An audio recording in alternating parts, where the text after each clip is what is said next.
Show you something a little bit different. We're about to get into the first of the hand cycling events. So these are the H races, H2. The number system works the same across all of the races. The lower the number, the more severe the impairment of the riders. But H stands for hand cycle. And the start list begins with a Brazilian called Dave, which I think is a first for me. Florian Joanny there, number 7 on the start list of France, is the favourite.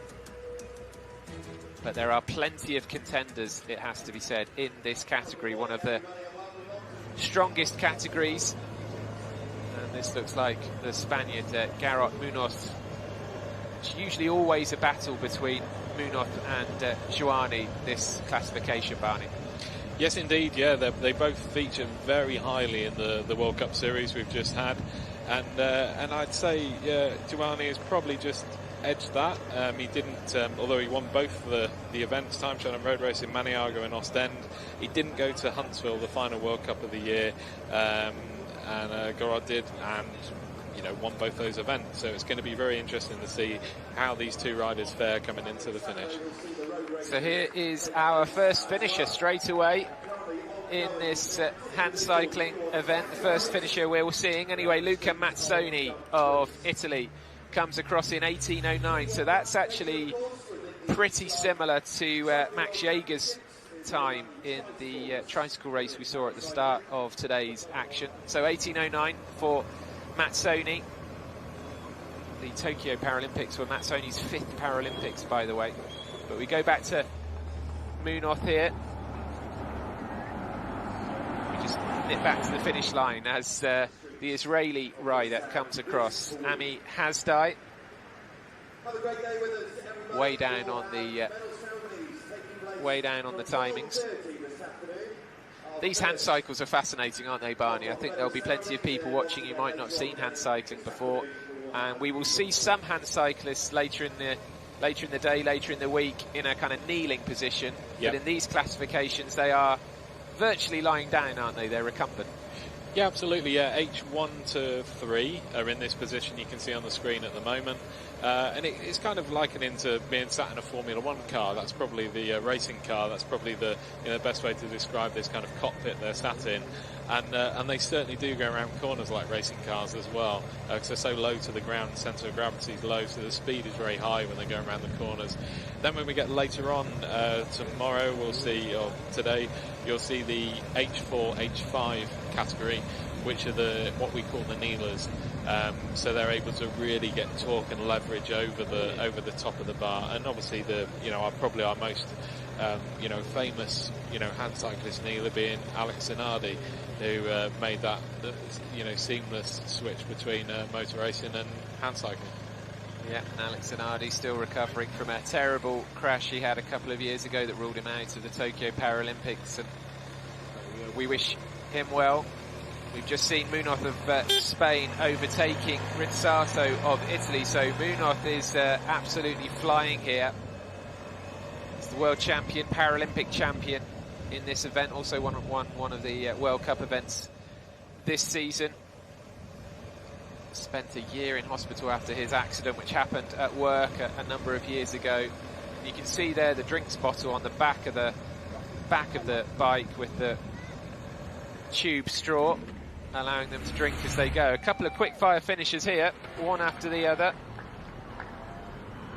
And that's a Frenchman coming through. This must be Joanny. Florian Joanny. And he goes into the lead as things stand. 17:55. And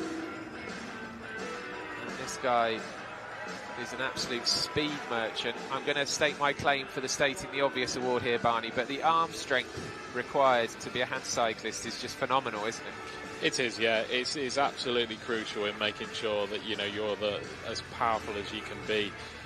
Just going back to the screen, here's your favourite rider from Brazil just coming across the line. Yes, sorry, of course. This is my Brazilian called Dave Raposo Lemos. Must be the only man in Brazil called Dave. Former wheelchair tennis player. And he switched to hand cycling to good effect. 4th at the moment, but way off in terms of times. The Frenchman leading as things stand with 17:55, which is the quickest time we've seen in all of the races we've seen so far. Mazzoni of Italy, just under 14 seconds off Giovanni, in second position. I think that could well be our podium we're going to see, waiting for the Spaniard to come in to join those two riders on the podium. It'd be very interesting to see how we get on and how, you know, they compare with their times at the finish. I can only imagine how our camera operator here has got down this low. But it's a great shot of Munoz, and you can see there not just the strength but also the rhythm of that hand cycling motion. I can imagine they make it look very easy. I can imagine it's actually not difficult to lose that rhythm and see your hand fly off one of those handles. No, it is actually really difficult. And obviously on the right-hand side, you can see the brake and the gear changer as well.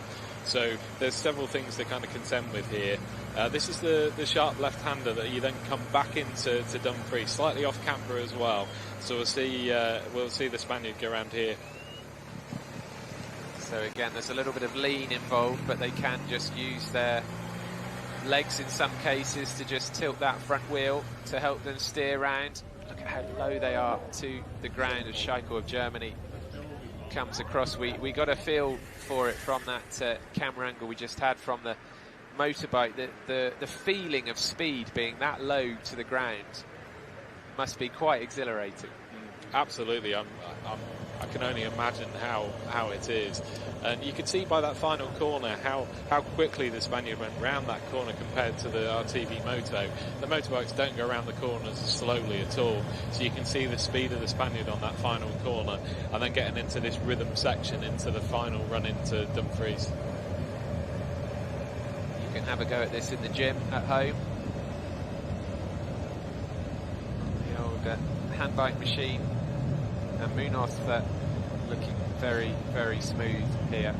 You can see the intermediate times. He's way up on Giovanni. So unless something goes wrong here, it feels like the Spaniard is going to take this world title, defending his title. He really is a very special athlete. Not many riders in this classification still left out on the track. I imagine we'll be seeing Rory Mead at some point from New Zealand, Matt Kinney of Canada, Cody Willis of the USA, and also Omar Rizato, who we saw Munoz overtaking a few minutes ago. But believe me, Munoz making this look very easy, but he is going at this full pelt, and I'm sure at this stage, as we approach the 12-minute mark in Munoz's race, I'm sure lots of his muscles are screaming at him, but he needs to keep it going. He's got a healthy lead at the intermediate stage. The other thing, Barney, is that they will feel, I know these bikes are incredibly advanced and actually in some cases very expensive as well, but they will feel every bump, won't they? That's the other thing to consider here. They will indeed, and part of that with speed, you just see the New Zealand rider coming into third actually. Yeah, Mead takes third from Hasdai of Israel, but yeah, they're gonna feel every bump, aren't they? They must come off with bumps and bruises, even when it's been a smooth race. Yeah, absolutely. They're various, and riders use various different kind of foam and rubber kind of compresses underneath their bodies, between their body and the hand bike, and that's usually a kind of a bespoke fitting arrangement to make sure they're as comfortable as possible. And don't get me wrong, none of these bikes are comfortable to ride. It's not something you're gonna really enjoy riding. They're designed to go fast, and that coupled with the two disc wheels on the back, you can see here the deep section on the front. These are fairly rigid wheels, so it just adds to the fact it's going to be like you've just said, a fairly uncomfortable ride, but they just want to go as fast as possible. Is there a reason why they do the two hands together in that cycling motion rather than, say, the more traditional, what you would see on a bicycle, where it would be, left foot, right foot, left foot, right foot? On the hand cycles, they're going both arms together at the same time. Is there a particular reason for that? Is that a kind of easier motion to do, would you say? Yeah, it's an easy emotion, and also with the leverage you can get with the crank arms. You see the length of the crank arms here on this hand bike. If you had, it would be very difficult to generate torque, particularly going uphill, if you're in a more traditional bike crank position, whereas they're able to get over the top of the cranks going uphill, and you'll see that even more with like the likes of the H4 and H5, where they're really getting over the top and using big gears to do that too. So Munoz here is ticking over 14 minutes, but the winning time that he needs to beat is 17:55 at the moment. So he's got another 3.5 minutes maybe of effort, and perhaps a bit of pain in there as well, to try and take this world title, as we come to Matt Kinney of Canada. He's well down on the timings, but coming across the line will want to finish as high as possible, and he goes into 4th. Matt Kinney, who was paralysed in a rock climbing accident. He was a very, very keen rock climber. Again, the Canadians actually have a very strong outfit here in Dumfries. And you see, it's actually quite an uncomfortable position for them to actually be able to see whilst they're pedaling as well. The best way I can describe this is if you're lying on your bed with your head on a pillow, and then don't move your head up, but trying to look at your feet with your eyes. That's the best way to kind of describe how uncomfortable it is whilst breathing, you know, at your maximum heart rate as well, trying to steer and pick the perfect line around these corners. You can see, actually, I think some of the riders are, looks to me like Munoz, for example, is not quite as flat as Schmid there that we're looking at. The Swiss rider, Munoz feels just a little bit more upright, I think, in his shoulders. We're talking kind of fractions, of course, but yeah, it feels like Munoz there can just see over the top of the pedals a little bit more than some of his rivals. Yeah, their eyesight and their eye line, he's looking through his front wheel at the moment. So you can see, just going through those corners, you can just see a little bit of slide on the back wheels there, which is great to see, because it just means he's on the absolute edge of his limits going around those corners. An amazing display, and as with all these things, you know, the best riders make it look really easy. And we are beginning to get familiar with these last few turns of the course as we head back into the town of Dumfries.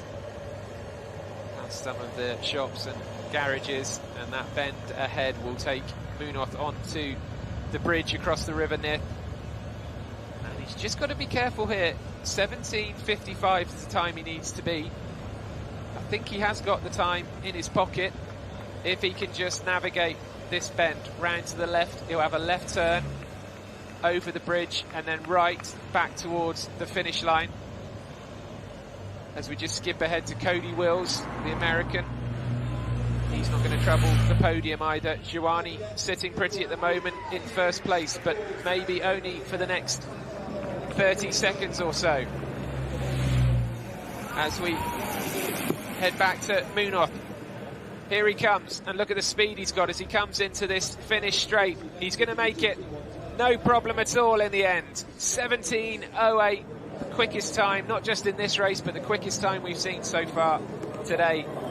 And the Spaniard, whose trophy cabinet is already bulging, adds another gold medal and another rainbow jersey to his collection.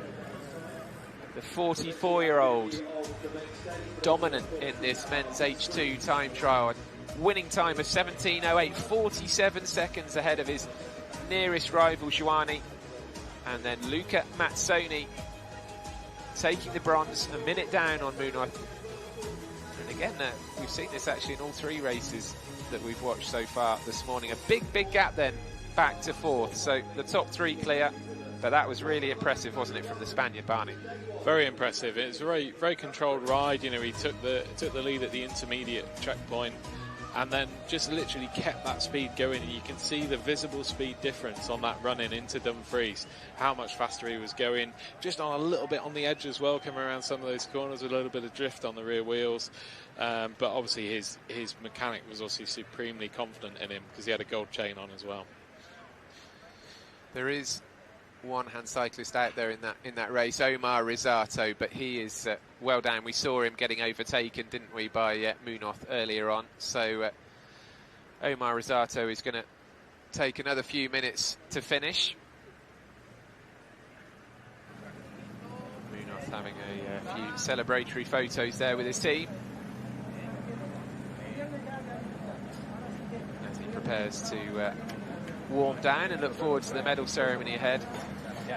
So I have to say, he looks very, very cool and comfortable there, doesn't he, for a man who's just won an 11k time trial in 17 minutes. He doesn't